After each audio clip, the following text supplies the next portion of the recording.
Hello everyone, इस video में discuss करेंगे एनसीईआरटी एग्जामिनर का क्वेश्चन। इसमें सारे ही क्वेश्चन लॉन्ग क्वेश्चन होगा और सारा ही हाई लेवल होगा, कॉन्सेप्चुअल क्वेश्चन होगा। चलिए डिस्कस करते हैं 36 नंबर क्वेश्चन से।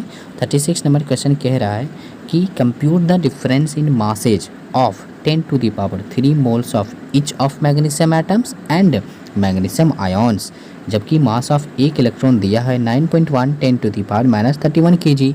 तो देखें ध्यान से, मैग्नीशियम एटम मतलब Mg, मैग्नीशियम आयन्स मतलब Mg का पावर 2+। मैग्नीशियम एटम अगर आपके पास है तो ये कितना है, यहाँ पे बोला है 10 टू द पावर 3 मोल आपके पास मैग्नीशियम एटम है और 10 टू द पावर 3 मोल्स आपके पास मैग्नीशियम का आयन्स भी है।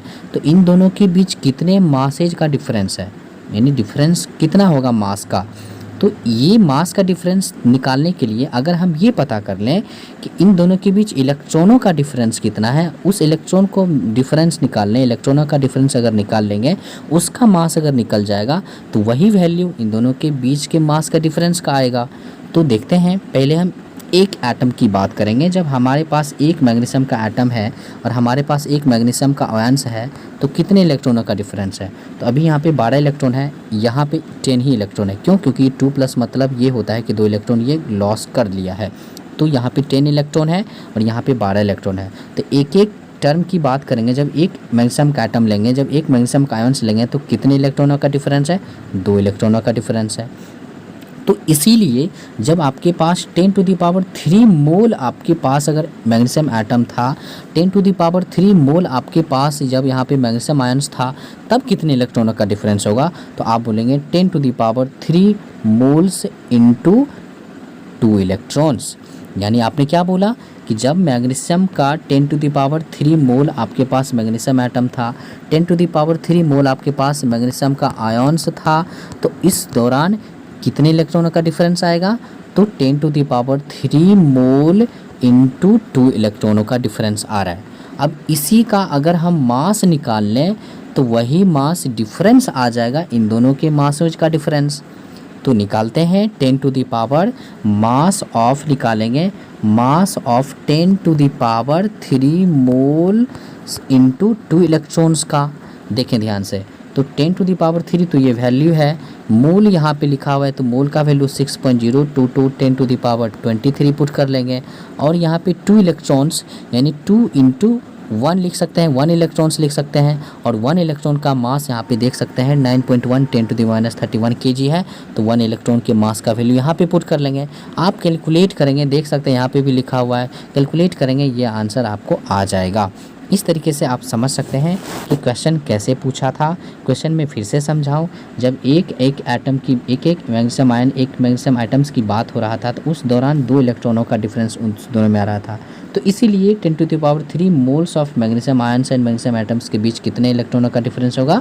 तो 10 टू द 2 इलेक्ट्रॉन्स में क्या इंटू हो जाएगा, तो 10 to the power 3 moles into हो जाएगा।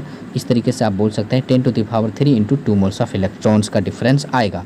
अब इसी का मास आप निकाल लें तो वही आंसर आ जाएगा उन दोनों के बीच के मासेज का डिफरेंस का। नेक्स्ट क्वेश्चन पे अब चलते हैं। 51 नंबर क्वेश्चन भी सेम है। कैसे, ये क्वेश्चन पूछा, पढ़ लेंगे, मैं समझा देता हूँ। एल्युमिनियम एटम और एल्युमिनियम आयन्स मतलब एल्युमिनियम पे पावर 3+, यानी जब आपके पास 1 मोल एल्युमिनियम एटम है, जब आपके पास 1 मोल एल्युमिनियम आयन्स है, तो इन दोनों के बीच मास का डिफरेंस कितना होगा। तो क्या हम ऐसे बना सकते हैं कि इतने मोल एल्युमिनियम एटम और एल्युमिनियम आयन्स के बीच कितने इलेक्ट्रॉनों का डिफरेंस है। तो वो इलेक्ट्रॉन अगर निकल जाए और इसी का मास अगर निकल जाए तो वही मास जो है इन दोनों के बीच मास का डिफरेंस होगा। क्योंकि इन दोनों के बीच अगर इलेक्ट्रॉन का निकाल लें वैल्यू तो उसका मास अगर निकाल लें तो वही मास इसके बीच के डिफरेंस का मास निकल जाएगा। तो इस तरह से हमें बस सिंपल है, बहुत आसान है। क्योंकि इन दोनों के बीच कितना है, जैसे एल्युमिनियम एटम और एल्युमिनियम आयन्स के बीच अगर एक एल्युमिनियम आयन्स और एल्युमिनियम एटम है तो 3 इलेक्ट्रॉनों का डिफरेंस है। लेकिन जब 1 मोल की बात करेंगे, जब 1 मोल एटम और 1 मोल एल्युमिनियम आयन्स की बात करेंगे तो कितने इलेक्ट्रॉनों का डिफरेंस हो जाएगा, तो 1 मोल इंटू 3 इलेक्ट्रॉन्स का डिफरेंस हो जाएगा। फिर से जब 1 की बात हो रहा था तो 3 इलेक्ट्रॉन का डिफरेंस आ रहा था। जब 1 मोल की बात होगा तो 1 मोल इंटू 3 इलेक्ट्रॉन हो जाएगा। तो आपने क्या देखा कि एल्युमिनियम एटम और एल्युमिनियम आयंस के बीच कितने इलेक्ट्रॉनों का डिफरेंस है, तो 1 मोल इंटू 3 इलेक्ट्रॉन्स। इसका अगर मास जो होगा वही मास इन दोनों के बीच मास का डिफरेंस होगा, क्योंकि इन दोनों के बीच का इलेक्ट्रॉनों का डिफरेंस 1 मोल इंटू 3 इलेक्ट्रॉन है, और इसी का जो मास होगा वो डिफरेंस होगा इन दोनों के बीच के मास का। तो ये चीज़ें हैं, बस निकाल लेते हैं। 1 मोल इंटू 3 इलेक्ट्रॉन्स, ये 1 मोल का वैल्यू 6.022 10⁻23 रख लेते हैं। अब यहाँ पे 3 रखे हुए रहते हैं, इलेक्ट्रॉन की जगह पे उसका मास 9.1 10⁻31 kg पुट कर लेते हैं। कैलकुलेट करेंगे, आपका वैल्यू ये आ जाएगा, यही आंसर होगा। नेक्स्ट क्वेश्चन पे चलते हैं। 30 नंबर क्वेश्चन देखिए, बहुत ही आसान क्वेश्चन है। 30 number question, a sample of vitamin C is known to contain 2.58 10⁻24 oxygen atoms. How many moles of oxygen atoms are present in the sample. यानी विटामिन सी का कोई सैंपल है जिसमें 2.58 10⁻24 ऑक्सीजन का एटम है, ऑक्सीजन का atom है। तो बोला है कितने number of mole of oxygen atom है इस विटामिन सी में। तो बहुत ही ज़्यादा सिंपल है, क्योंकि नंबर ऑफ मोल का फॉर्मूला होता है number of atoms divided by Na होता है। यहाँ पे ऑक्सीजन का एटम्स कितना दिया हुआ है, तो 2.58 10⁻24 दिया है, डिवाइडेड बाय Na कर लेंगे, डायरेक्ट नंबर ऑफ ऑक्सीजन का मोल्स निकल जाएगा। इस तरीके से आप देख सकते हैं, आप कैलकुलेट करेंगे 4.28 आ जाएगा number of moles of oxygen atoms, यानी number of atom divided by Avogadro's number होता है फार्मूला, आप पुट करके बना सकते हैं। 31 नंबर क्वेश्चन देखिए, क्वेश्चन है रौनक took 5 moles of carbon atoms in a container and Chris also took 5 moles of sodium atoms in another container of same weight। तो पूछा है whose container heavier, बी में पूछा है whose container has more number of atoms।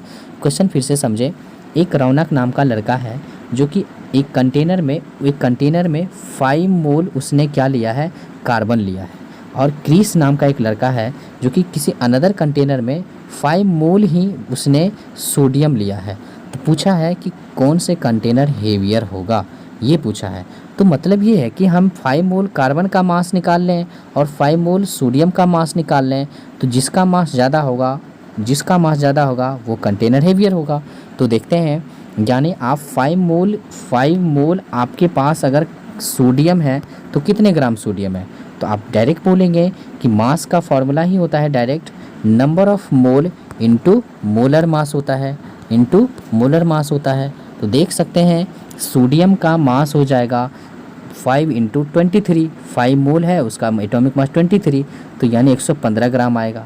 और mass of carbon कितना होगा 5 मोल का, तो 5 मोल इंटू उसका एटॉमिक मास तो 60 ग्राम होगा। तो किसका मास ज़्यादा है, तो सोडियम का मास आया ज़्यादा। मतलब सोडियम किसने रखा था, क्रिस ने सोडियम रखा था, यानी क्रिस का कंटेनर जो है हेवियर होगा, देख सकते हैं। बी में पूछा है कि दोनों कंटेनर में, जैसे कि ये 5 मोल आपकी कार्बन भी रखा था किसी ने और 5 मोल सोडियम भी रखा था किसी ने, तो कार्बन का एटम ज़्यादा है कि सोडियम का एटम ज़्यादा है, तो यहाँ पे दोनों का एटम सेम ही है, क्योंकि यहाँ पे दोनों का मोल सेम है, दोनों ही 5 मोल में ही है।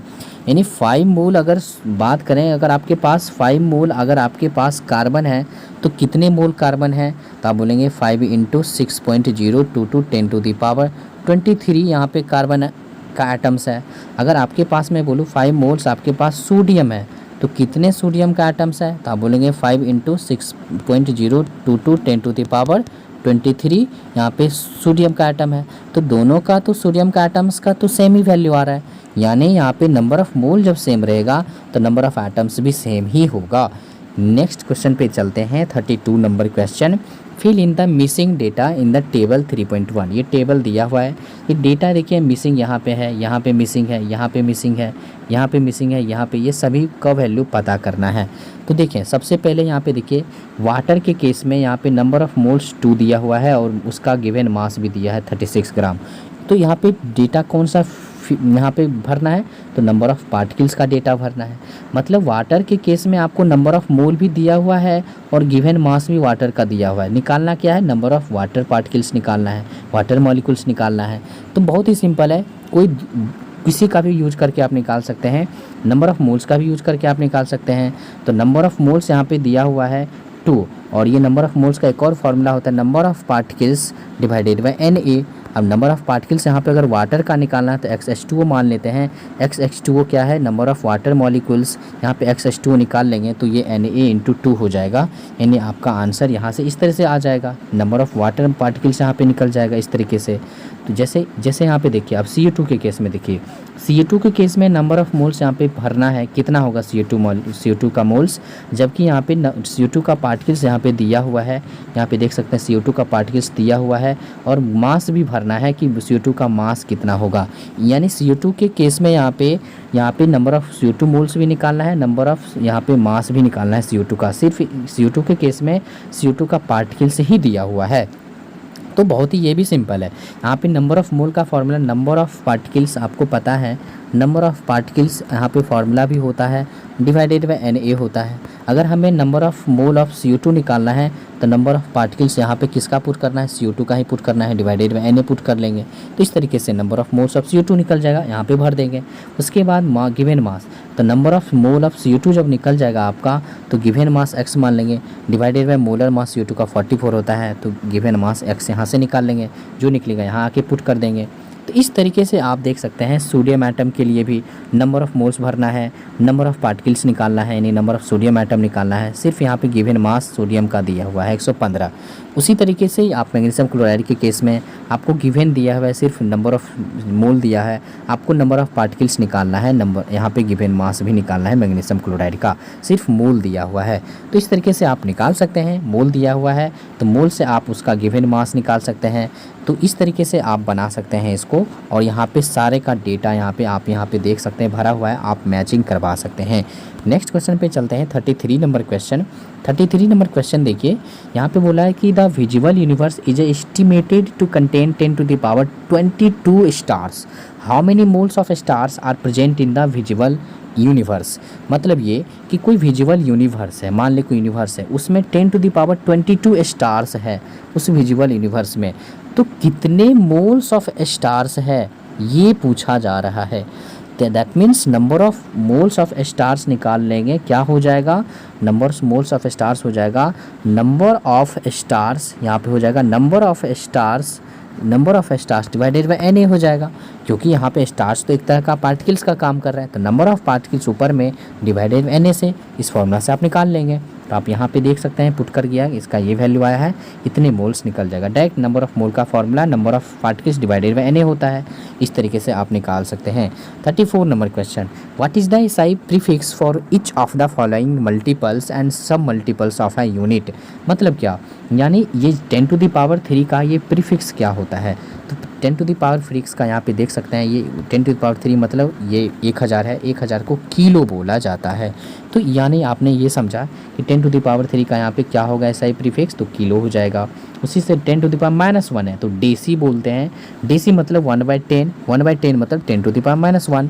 इस तरीके से जैसे यहाँ पे देखिए सेंटी मतलब होता है 1/100, यानी यहाँ पे देख सकते हैं 1/100 को क्या बोलेंगे, तो 10⁻⁻2 बोलेंगे। तो सेंटी मतलब 10⁻⁻2, माइक्रो मतलब 10⁻⁻6, मतलब ये 10⁻⁻6 को माइक्रो बोलते हैं, 10⁻⁹ को 9 बोलते हैं, नैनो बोलते हैं, 10⁻⁹ को नैनो बोलते हैं, 10⁻11 को पीको बोलते हैं। नेक्स्ट क्वेश्चन पे चलते हैं, 42 नंबर क्वेश्चन देखिए, अ silver ornament of mass m, यानी कोई सिल्वर ऑर्नामेंट है जिसका मास m है। यानी आपने क्या देखा कि सिल्वर का मास जो है m ग्राम है। अब देखिए, is polished with gold equivalent to 1% of the mass of silver, यानी उसको पॉलिश्ड किया गया है किसके साथ, तो उसको पॉलिश्ड किया गया है गोल्ड के साथ, जिसका मास यानी गोल्ड का जो मास है वो सिल्वर के मास के 1% है। यानी सिल्वर का मास अगर m है तो उसका 1% है किसका मास, तो गोल्ड का मास है। तो गोल्ड का मास कितना हो गया, m/100 है ना, m/100 ग्राम। यानी सिल्वर का मास जब m ग्राम है तो गोल्ड का मास m/100 ग्राम है। ये आपने देख लिया क्वेश्चन के according. Compute the ratio of the number of atoms of gold and silver in the ornament. मतलब क्या, मतलब ये कि उस ऑर्नामेंट में जो सिल्वर भी है, Ag भी है और Au गोल्ड भी है, तो कितने नंबर ऑफ एटम्स Ag है, कितने नंबर ऑफ एटम्स गोल्ड का है, जब निकल जाएगा तो दोनों का रेशियो आप निकाल लेंगे, वो पूछा है। तो देखते हैं, number of atoms of silver निकालना है। तो आपको पता है given mass divided by atomic mass into Na होता है। अब यहाँ पे हमें सिल्वर का पूछा जा रहा है, तो सिल्वर का ऊपर में गिवन मास पुट करेंगे, सिल्वर का एटॉमिक मास पुट करेंगे, इनटू Na कर लेंगे। फिर नेक्स्ट यहाँ पे number of atoms of gold निकालेंगे, तो गिवन मास ऊपर m/100 देख सकते हैं, यहाँ पे पुट किया गया है m/100, क्योंकि गोल्ड का मास यहाँ पे निकला हुआ है m/100 given mass, divided by atomic mass 197 होता है इनटू Na। अब आगे यहाँ पे number of atoms of silver भी निकल गया, number of atoms of gold भी निकल गया, और दोनों का आप रेशियो निकालेंगे तो आपका आंसर आ जाएगा। नेक्स्ट क्वेश्चन पे चलते हैं। 43 नंबर क्वेश्चन देखिए, कह रहा है कि आ सैंपल ऑफ इथेन, यानी इथेन का ये फार्मूला होता है जो कि दिया हुआ है। इथेन, कोई इथेन का सैंपल, इथेन गैस का कोई सैंपल है जिसका मास, इथेन गैस का मास जो होगा वो इक्वल होगा CH4 गैस के मास का। लेकिन ये CH4 गैस का जो मॉलिक्यूल्स दे दिया है 1.5 10⁻20 मॉलिक्यूल्स ऑफ मीथेन है। फिर से समझें इस बात को, यानी जो C2H6 का जो मास होगा, ये C2H6 गैस का जो मास होगा वो इक्वल होगा 1.5 10⁻20 मॉलिक्यूल्स ऑफ CH4 गैस के। मतलब क्या हुआ, मतलब ये हुआ कि इतने मॉलिक्यूल्स ऑफ CH4 का जो मास होगा वही मास इक्वल है C2H6 के मास का। तो अगर मैं बात करूं कि इतने मॉलिक्यूल्स ऑफ CH4 का जो मास अगर निकाल लें आप, तो वही मास C2H6 का होगा। ये बात समझ में आ गया। तो क्वेश्चन करा है कि how many C2H6 molecules does the sample of gas contain. तो number of molecules of C2H6 निकालना है।